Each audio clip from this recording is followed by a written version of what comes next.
നമസ്കാരം. രാജ്യം കാത്തിരിക്കുന്ന ലോക്സഭാ തെരഞ്ഞെടുപ്പിന്റെ ആദ്യഘട്ടത്തിന് ഇനി 20 നാൾ.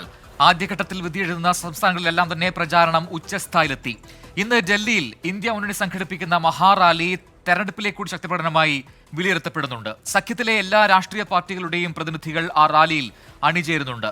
ഈസ്റ്റർ ദിനത്തിലും കേരളത്തിൽ പരമാവധി വോട്ടുറപ്പിക്കാനുള്ള ഓട്ടത്തിൽ തന്നെയാണ് സ്ഥാനാർത്ഥികളും മുന്നണി പ്രവർത്തകരും. ക്രൈസ്തവ ദേവാലയങ്ങളിൽ നേരിട്ടെത്തി ചടങ്ങുകളിലും പ്രാർത്ഥനകളിലും മിക്ക സ്ഥാനാർത്ഥികളും പങ്കെടുത്തു. ഇനി 4 ദിവസമാണ് പത്രികാ സമർപ്പണത്തിന് ബാക്കിയുള്ളത്. പ്രചാരണം അവസാനഘട്ടത്തിലെത്താറാകുമ്പോൾ വാനോളമാണ് ആവേശം. അതിനിടെ വിവാദങ്ങൾക്കും കുറവില്ല. കർണാടകയിലെ NDA പ്രചാരണ പോസ്റ്ററിൽ പടം വന്നതിന്റെ പൊല്ലാപ്പിലാണ് കേരളത്തിലെ JDS നേതൃത്വം. പോസ്റ്റർ വ്യാജം എന്നാണ് കേരള ഘടകത്തിന്റെ വാദം. അങ്ങനെ വാർത്തകളും വിശേഷങ്ങളുമുണ്ട്. 24 ഇലക്ഷനിലേക്ക് എല്ലാ പ്രേക്ഷകർക്കും സ്വാഗതം.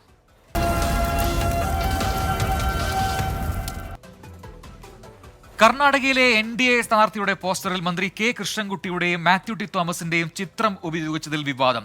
പോസ്റ്റർ വ്യാജമെന്നും മലയാളിയാണ് പോസ്റ്ററിന് പിന്നിലെന്നുമാണ് JDS സംസ്ഥാന ഘടകത്തിന്റെ ആരോപണം.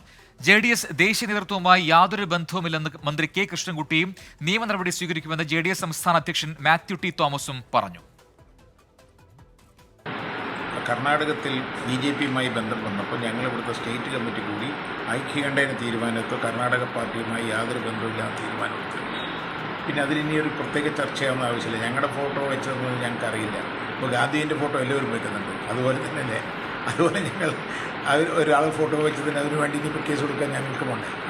അതൊന്നും പറയാൻ പറ്റില്ല. ഞങ്ങളത് അവരുമായിട്ട് യാതൊരു ബന്ധവുമില്ല. ഞങ്ങൾക്ക് BJPയുടെ നയമായിട്ട് ഒരിക്കലും യോജിക്കുന്നില്ല. ഒരു BJP സ്ഥാനാർത്ഥിക്കും ഞങ്ങളുടെ ചിത്രങ്ങൾ ചേർത്ത് പോസ്റ്റ് അടിക്കുവാനുള്ള അനുവാദം നൽകിയിട്ടില്ല. ഞങ്ങളുടെ ചിത്രങ്ങൾ ഉപയോഗിച്ചാൽ വോട്ട് കിട്ടും എന്ന ഒരു ധാരണ കർണാടകത്തിൽ ഏതെങ്കിലും സ്ഥാനാർത്ഥിക്ക് ഉണ്ടാകും എന്ന് ഞങ്ങൾ വിശ്വസിക്കുന്നുമില്ല. അതുകൊണ്ട് നവമാധ്യമങ്ങളിൽ പ്രചരിക്കുന്ന പോസ്റ്റർ കൃത്രിമമായി സൃഷ്ടിച്ചതാണ് എന്ന് ഞങ്ങൾ കരുതുന്നു. ഒരു കാര്യം ഞങ്ങൾ വ്യക്തമാക്കിയിട്ടുണ്ട്. കേരളത്തിലെ ഇടതുപക്ഷ ജനാധിപത്യ മുന്നണി സ്ഥാനാർത്ഥികളെ വിജയിപ്പിക്കാനുള്ള പ്രയത്നത്തിലാണ് എല്ലാ ജനതാദള പ്രവർത്തകരും. കൊച്ചിയിൽ നിന്ന് ശ്യാംകുമാർ നൽകും കൂടുതൽ വിവരങ്ങൾ. ശ്യാം, തെരഞ്ഞെടുപ്പ് അടുക്കാനാകുമ്പോഴാണ് പുതിയ വിവാദം തലവെക്കുന്നത്. അതൊരു പോസ്റ്റർ വിവാദമാണ്. NDA പോസ്റ്ററിൽ 2 JDS നേതാക്കളുടെ ചിത്രങ്ങൾ വന്നിരിക്കുന്നു, അതും കേരളത്തിലെ നേതാക്കളുടെ. എന്താണ് നേതൃത്വം നൽകുന്ന വിശദീകരണം? എന്താണ് അടുത്ത നടപടികൾ?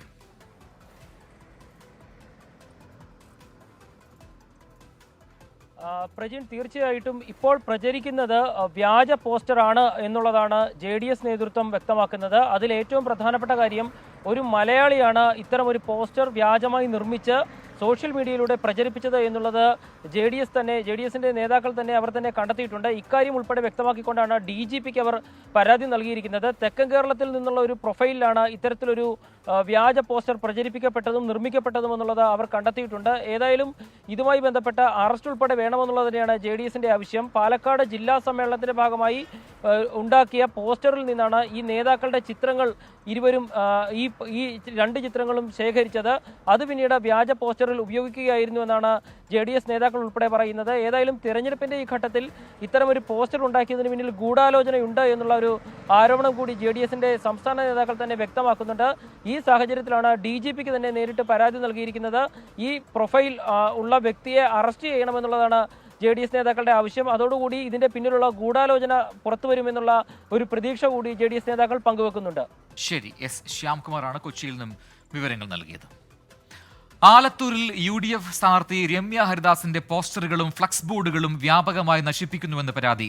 പോലീസിനെ സമീപിച്ചിട്ടും നടപടി സ്വീകരിക്കുന്നില്ലെന്ന് രമ്യ ഹരിദാസ് ആരോപിച്ചു. കിഴക്കഞ്ചേരി പഞ്ചായത്തിലും സമാനമായ രീതിയിൽ സാമൂഹിക വിരുദ്ധർ ഫ്ലക്സ് നശിപ്പിക്കുന്നതായിട്ട് കണ്ടു. പ്രവർത്തകരുടെ കയ്യിൽ മിച്ചം വെച്ച് കിട്ടുന്ന തുകയിൽ നിന്ന് സ്ഥാപിച്ച, നിങ്ങൾക്ക് എൻ്റെ പുറകിൽ തന്നെ നോക്കിയാൽ കാണാൻ സാധിക്കും. ഈ സാധനം ഇത് നശിപ്പിച്ചത് സാമൂഹിക വിരുദ്ധരാണ്. ഇത്തരം രീതിയിലുള്ള ഒരു പ്രവർത്തനം ശരിയായിട്ടുള്ള ഒരു രീതിയല്ല. ഈ സാമൂഹിക വിരുദ്ധരെ പൊതുജനത്തിന് മുൻപിൽ, നിയമനത്തിന് മുൻപിൽ കൊണ്ടുവരണം എന്നാവശ്യപ്പെട്ടുകൊണ്ട് പരാതി കൊടുത്തിട്ടുണ്ട്. ശ്യാംകുമാർ ഒരിക്കൽ കൂടി ചേരുന്നുണ്ട്. ശ്യാം, നേരത്തെയും സമാനമായ പരാതി ഉയർന്നിരുന്നു രമ്യ ഹരിദാസിന്റെ ഭാഗത്തു നിന്നും. ഇപ്പോൾ ഈ പുതിയ പോസ്റ്ററുകൾ ഇത് നശിപ്പിച്ചത് എവിടെയാണ്? എന്താണ് അവരുടെ പരാതി? അതിൽ എന്തെങ്കിലും ഇടപെടൽ ഉണ്ടായിട്ടുണ്ടോ?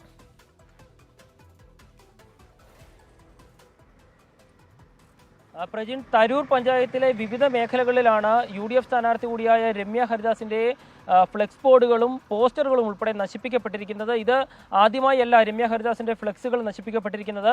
കഴിഞ്ഞ തവണ ഫ്ലെക്സ് തീവച്ച് നശിപ്പിക്കുകയായിരുന്നു. ഇന്ന് ആ ഫ്ലെക്സുകളിൽ ബ്ലേഡ് കൊണ്ട് കീറുകയും ചവിട്ടി കീറുകയും ചെയ്ത നിലയിലാണ് ഉള്ളത്. ഇതിനു പുറമെ മതിലുകളിൽ ഒട്ടിച്ചിരിക്കുന്ന പോസ്റ്ററുകളുടെ മുകളിൽ എതിർ സ്ഥാനാർത്ഥിയുടെ ഉൾപ്പെടെ ചിഹ്നങ്ങളും പോസ്റ്ററുകളും കൊണ്ട് ഒട്ടിച്ച് ഇല്ലാതാക്കുകയും ചെയ്തിട്ടുണ്ട്. ഇത്തരത്തിലുള്ള പ്രചരണങ്ങൾ തനിക്ക് നേരെ ഉണ്ടാകുമ്പോഴും നടപടി എടുക്കുന്നില്ല എന്നുള്ളതാണ് രമ്യ ഹരിദാസിന്റെ പരാതി. പോലീസിൽ പരാതി നൽകിയിട്ടും കുറ്റവാളികളെ കണ്ടുപിടിക്കാൻ സാധിക്കുന്നില്ല. ഇലക്ഷൻ കമ്മീഷനിൽ പരാതി നൽകിയിട്ടും നടപടികൾ ഉണ്ടാകുന്നില്ല എന്നിങ്ങനെ UDF സ്ഥാനാർത്ഥി തന്നെ പരാതി ഉന്നയിച്ചിട്ടുണ്ട്. ഈ രീതിയിൽ പോവുകയാണെങ്കിൽ തങ്ങൾക്കും പ്രതിഷേധിക്കേണ്ടി വരുമെന്നാണ് ഇന്ന് UDF സ്ഥാനാർത്ഥി വ്യക്തമാക്കിയിരിക്കുന്നത്. ഏതായാലും ആലത്തൂർ മണ്ഡലത്തിന്റെ വിവിധ ഭാഗങ്ങളിൽ UDF സ്ഥാനാർത്ഥിയുടെ പ്രചരണ സാമഗ്രികളും പോസ്റ്ററുകളും നശിപ്പിക്കപ്പെടുന്നത് ഒരു പതിവായി മാറിയിട്ടുണ്ട്. ശരി, S ശ്യാംകുമാറാണ് വിവരങ്ങൾ നൽകിയത്.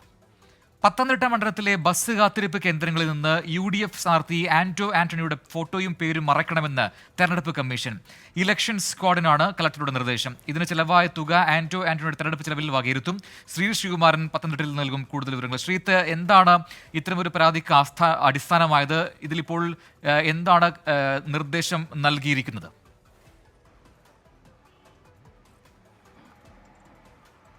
63 ബസ് കാത്തിരിപ്പ് കേന്ദ്രങ്ങൾ ആന്റോ ആന്റണി പ്രാദേശിക വികസന ഫണ്ടിൽ നിന്ന് ഉപയോഗിച്ച് നിർമ്മിച്ചിട്ടുണ്ട്. ഇതിൽ മുഴുവൻ ആന്റോ ആന്റണിയുടെ വികസന പ്രവർത്തനങ്ങളുടെ ചിത്രങ്ങളും അതുപോലെ തന്നെ ആന്റോ ആന്റണിയുടെ പേരുമൊക്കെയുണ്ട്.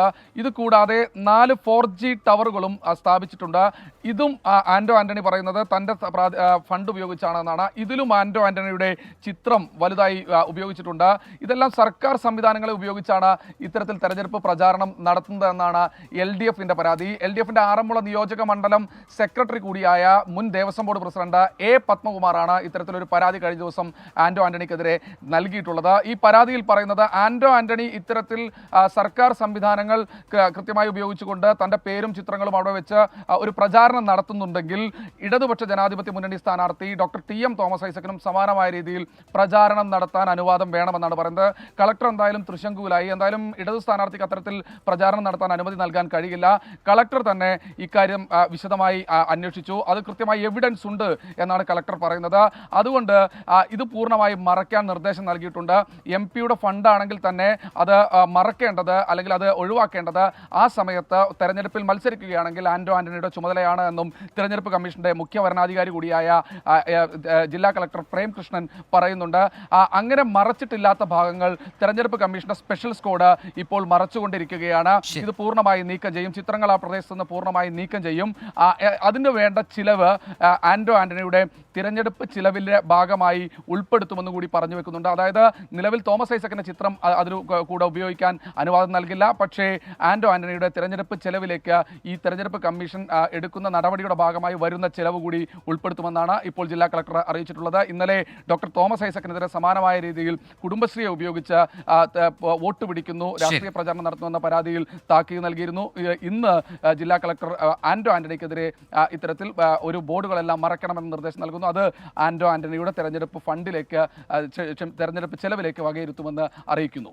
ശ്രീകുമാറിനാണ് പത്തനംതിട്ടയിൽ നിന്ന് വിശദാംശങ്ങൾ നൽകിയത്. ഈസ്റ്റർ ദിനത്തിൽ വീണ്ടും ക്രൈസ്തവ ഭവന സന്ദർശനവുമായി BJP. Kozhikode bishop doctor Varghese ചക്കാലക്കലിനെ കണ്ട് പ്രകാശ് ജാവദേക്കർ. കോൺഗ്രസ് നേതാവും കോഴിക്കോട് മുൻ മേയറുമായ CJ റോബിനുമായി പ്രകാശ് ജാവദേക്കർ കൂടിക്കാഴ്ച നടത്തി. അഭിജിത്ത് മുഴക്കുന്നു നൽകും കോഴിക്കോട് നിന്നും കൂടുതൽ വിവരങ്ങൾ.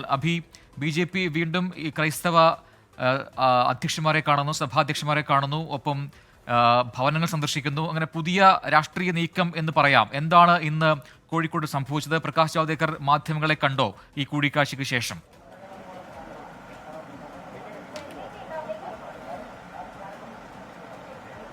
പ്രജിൻ, അല്പസമയം മുൻപാണ് പ്രകാശ് ജാവദേക്കറും കോഴിക്കോട് ബിഷപ്പ് ഡോക്ടർ വർഗീസ് ചക്കാലക്കലുമായുള്ള കൂടിക്കാഴ്ച അവസാനിച്ചത്. ഇതിനുശേഷം മാധ്യമങ്ങളെ കണ്ടപ്പോൾ ഇരുവരും, അതായത് പ്രകാശ് ജാവദേക്കറും വർഗീസ് ചക്കാലക്കലും പറഞ്ഞത് ഇത് ഈസ്റ്ററുമായി ബന്ധപ്പെട്ട സൗഹൃദ കൂടിക്കാഴ്ച മാത്രമാണ്.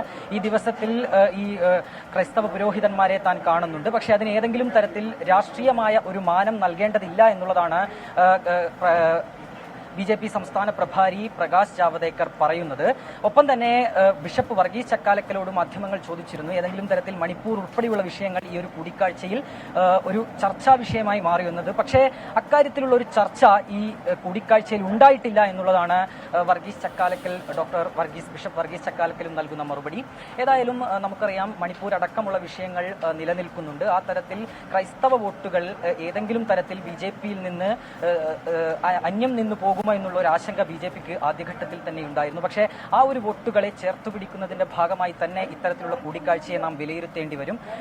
ഒട്ടേറെ തവണ ഇത്തരത്തിൽ ഈ ക്രൈസ്തവ മതപുരോഹിതന്മാരുമായുള്ള ചർച്ചകൾ ഒരു ഭാഗത്ത്, ഒപ്പം ക്രൈസ്തവ ഭവനങ്ങളിലെത്തി BJP നേതാക്കൾ, BJPയുടെ ചുമതലയുള്ളവർ ഒക്കെ വോട്ട് ചോദിക്കുന്ന ഒരു സാഹചര്യം ഇതിനു മുൻപും നമ്മൾ കണ്ടതാണ്. ഏതായാലും ഈ ഒരു ഘട്ടത്തിൽ കൂടി വർഗീസ് ചക്കാലക്കൽ പിതാവിന്റെ ഒരു പ്രതികരണം കൂടി നമുക്ക് ഈ ഒരു ഘട്ടത്തിൽ വരുന്നുണ്ട്. മൂല്യാധിഷ്ഠിത സമദൂര സിദ്ധാന്തം.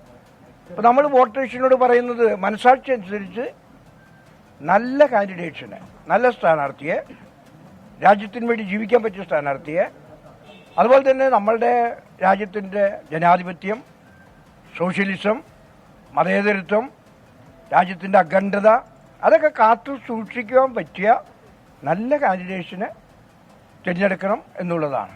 അതിൽ പ്രത്യേകമായിട്ട് നമ്മൾ പറയുന്നതാണ് ഈ പ്രശ്നാധിഷ്ഠിത മൂല്യാധിഷ്ഠിത സമദൂര സിദ്ധാന്തം. പിന്നെ അവർക്ക് തോന്നിയാണ് ശരിയായിട്ടുള്ളത് എന്താണെന്ന് അവർക്ക് തോന്നുന്നത് അവരെ മനസാക്ഷി അനുസരിച്ച് അവർ ചെയ്യെന്നുള്ളതാണ്. നമ്മുടെ പ്രത്യേകിച്ച് കേരളത്തിലുള്ള വോട്ടർമാർ എന്ന് പറഞ്ഞിട്ടുണ്ടെങ്കിൽ പൊളിറ്റിക്കലി കോൺഷ്യസ് ആണ്, അല്ലേ? വളരെ പൊളിറ്റിക്കൽ കോൺഷ്യസ് ഉള്ള ആളുകളാണ്. അപ്പം അതുകൊണ്ട് ഏതാണ് നല്ലത്, ഏതാണ് ചീത്ത എന്ന് പറയാനായിട്ട്, ചിന്തിക്കാനായിട്ട്, വിവേചിച്ചറിയാനായിട്ട് അവർക്ക് കഴിയും. അപ്പോൾ നമ്മളൊക്കെ ഇങ്ങനെ പ്രശ്നാധിഷ്ഠിത മൂല്യാധിഷ്ഠിത സമുദ്ര സിദ്ധാന്തമായിരിക്കണം എന്നാണ് കോഴിക്കോട് ബിഷപ്പ് ഡോക്ടർ വർഗീസ് ചക്കാലക്കലിന്റെ ആഹ്വാനം. പ്രകാശ് ജാവദേക്കറെ കണ്ട ശേഷമാണ് ഇപ്പോൾ മാധ്യമങ്ങളോട് ബിഷപ്പ് പ്രതികരിച്ചത്. അടുത്ത വാർത്തയിലേക്ക്. ഡൽഹി മുഖ്യമന്ത്രി അരവിന്ദ് കെജ്രിവാളിന്റെ അറസ്റ്റിൽ പ്രതിഷേധിച്ച് മഹാറാലിയുമായി ഇന്ത്യ മുന്നണി. രാഹുൽ ഗാന്ധി ഉൾപ്പെടെയുള്ള മുതിർന്ന നേതാക്കൾ റാലിയിൽ പങ്കെടുക്കും. കെജ്രിവാളിന്റെ ഭാര്യ സുനിത പ്രതിഷേധത്തിന്റെ ഭാഗമാകും. റാലിയുടെ പശ്ചാത്തലത്തിൽ കനത്ത സുരക്ഷയിലാണ് ഡൽഹിയുള്ളത്. The day they arrested Arvind Kejriwal, without any proof, without any evidence, a sitting chief minister, the most loved chief minister, 3-time chief minister, for no rhyme or reason, they started their end. And that's what we see here happening today. The nation has come together because nation has to be saved, constitution has to be saved, then only we can have elections. Delhi മുഖ്യമന്ത്രി അരവിന്ദ് കെജ്രിവാളിന്റെ അറസ്റ്റിനെതിരെ India സഖ്യം സംഘടിപ്പിക്കുന്ന റാലിക്കെതിരെ BJP രംഗത്തെത്തി. ജനാധിപത്യത്തെ രക്ഷപ്പെടുത്താനല്ല, മറിച്ച് കുടുംബത്തെ രക്ഷപ്പെടുത്താനും അഴിമതി മറച്ചുവെക്കാനുമാണ് റാലിയെന്നാണ് വിമർശനം.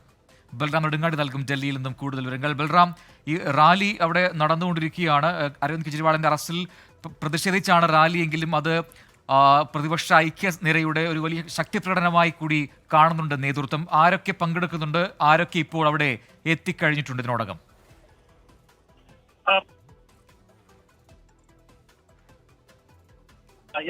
ഡയറക്ടറേറ്റ് മുഖ്യമന്ത്രി അരവിന്ദ് കെജ്രിവാളിനെ അറസ്റ്റ് ചെയ്ത സംഭവത്തിനെതിരെ രാജ്യവ്യാപക പ്രതിഷേധമാണ് ആം ആദ്മി പാർട്ടിയും ഇന്ത്യ സഖ്യവും പ്രഖ്യാപിച്ചത്. അതിൽ സംയുക്തമായി നടത്തുന്ന ഏറ്റവും വലിയ പരിപാടിയാണ് ഇന്നത്തെ രാംലീല മൈതാനിൽ നടക്കുന്ന റാലി എന്നുള്ളത്. ഈ മഹാറാലിയിൽ 28 പാർട്ടികളുടെ പ്രതിനിധികൾ പങ്കെടുക്കുന്നുണ്ട്.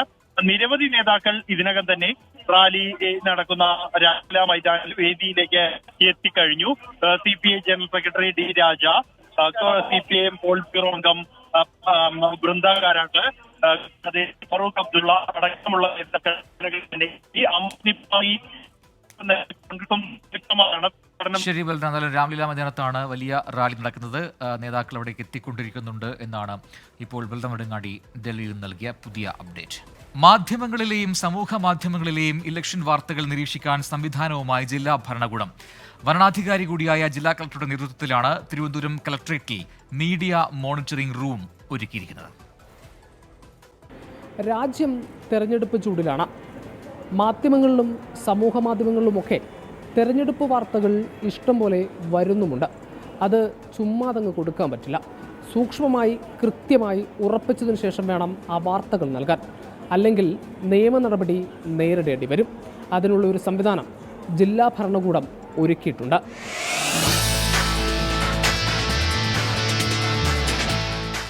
നാട് തെരഞ്ഞെടുപ്പ് പ്രചാരണ ചൂടിലേറുമ്പോൾ വാർത്തകൾ മാധ്യമങ്ങളിൽ വന്ന് നിറയുകയാണ്. മുഖ്യധാരാ മാധ്യമങ്ങൾക്ക് പുറമെ സമൂഹ മാധ്യമങ്ങളിലും തെരഞ്ഞെടുപ്പ് വാർത്താ പ്രളയം.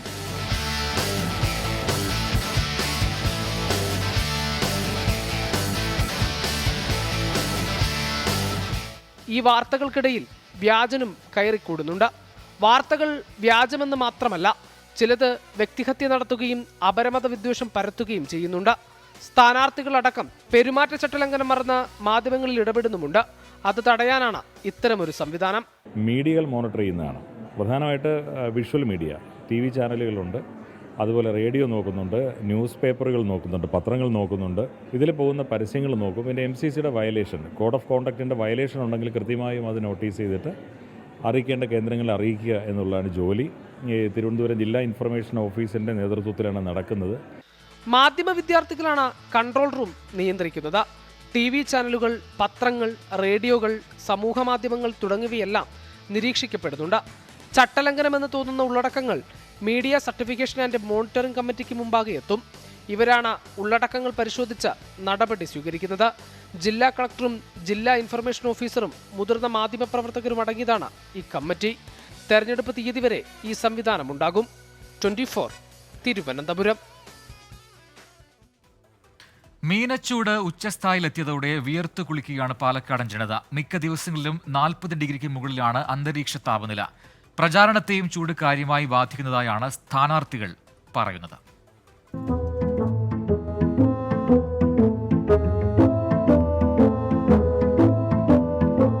മാന്യമഹാജനങ്ങളെ, പ്രിയ വോട്ടർമാരെ, ഇങ്ങനെയൊക്കെ സ്ഥാനാർത്ഥികൾക്ക് വോട്ടർമാരെ കണ്ട് വോട്ട് അഭ്യർത്ഥിക്കണമെന്നുണ്ട്. പക്ഷെ ഏറ്റവും വലിയ വെല്ലുവിളി എന്ന് പറയുന്നത് ഈ കൊടും ചൂടാണ്. കേരളത്തിൽ തന്നെ ഏറ്റവും അധികം ചൂട് രേഖപ്പെടുത്തുന്ന ജില്ലയാണ് പാലക്കാട്. അതുകൊണ്ട് തന്നെ പകൽ സമയത്തൊക്കെ ജോലി ചെയ്യുന്ന ആളുകളുടെ അവസ്ഥ വളരെയധികം മോശമാണ്. ആകെ മൊത്തം കട്ടപ്പുകയാണ് അവസ്ഥ. വെള്ളം അലർജി ആയിരുന്ന ഫ്രീക്കന്മാർ പോലും കുളി 4-5 നേരമാക്കി. പകൽ പുറത്തിറങ്ങിയാൽ തീർന്നു കഥ. വിയർത്തു കുളിച്ച ഒരു പരുവമാകും. ആകെ ആശ്വാസം ദേ ഇതൊക്കെയാണ്. ഞാൻ ദുബായിലായിരുന്നു, പക്ഷെ നമുക്ക് ഏകദേശം അതുപോലെ തന്നെയാണ് ഫീൽ ചെയ്യുന്നത്. ഇവിടെ ഇപ്പം നമുക്ക് ആ ഒരു ചൂട് പോലെ തന്നെയാണ് നമ്മളിവിടെ ഫീൽ ചെയ്യുന്നത്. അപാര ചൂടാണ്, സഹിക്കാൻ പറ്റാത്തത്. 6 മണി 7 മണി ആകുമ്പോഴേക്കും തന്നെ വേർത്ത് പൊരിച്ച വെയിലാണ്. എന്താ ചെയ്യുക, സഹിച്ചല്ലേ പറ്റും. ഇലക്ഷൻ പ്രചരണത്തിനിറങ്ങുന്ന സ്ഥാനാർത്ഥികളുടെയും അണികളുടെയും കാര്യമാണ് കഷ്ടം. കൊടും ചൂടാണെന്ന് കരുതി വോട്ടർമാരെ കാണാതിരിക്കാനാകില്ല. പിന്നെ ചില ക്രമീകരണങ്ങളൊക്കെ ഏർപ്പെടുത്തിയാണ് ഇറക്കം. വളരെ കുറച്ചേ ഭക്ഷണം കഴിക്കാറുള്ളൂ. വളരെ ലഘുവായിട്ടാണ് ഭക്ഷണം കഴിക്കാറുള്ളത്. അതും നോൺ വെജിറ്റേറിയൻ പൂർണ്ണമായിട്ട് ഒഴിവാക്കിയിട്ടുണ്ട്. അത്യാവശ്യം പഴങ്ങളും മറ്റും ആണ് കഴിക്കാറുള്ളത്. അത്ര വേഗത്തിൽ ചൂടേൽക്കാത്ത പാലക്കാട്ടുകാർ പോലും ഇപ്പോൾ പറഞ്ഞു തുടങ്ങിയിട്ടുണ്ട്. നിഖിൽ പ്രമേഷ്, 24 പാലക്കാട്. 24 ഇലക്ഷൻ പൂർത്തിയാവുന്നു. ലോകത്തെവിടെയായാലും ഏത് സമയത്തും 24 വാർത്തകളും ഓഗ്മെന്റഡ് റിയാലിറ്റി പാക്കേജുകളും എക്സ്പ്ലെയിനറുകളും വിശദമായി കാണാൻ ഞങ്ങളുടെ YouTube ചാനൽ നിങ്ങൾക്ക് സബ്സ്ക്രൈബ് ചെയ്യാം.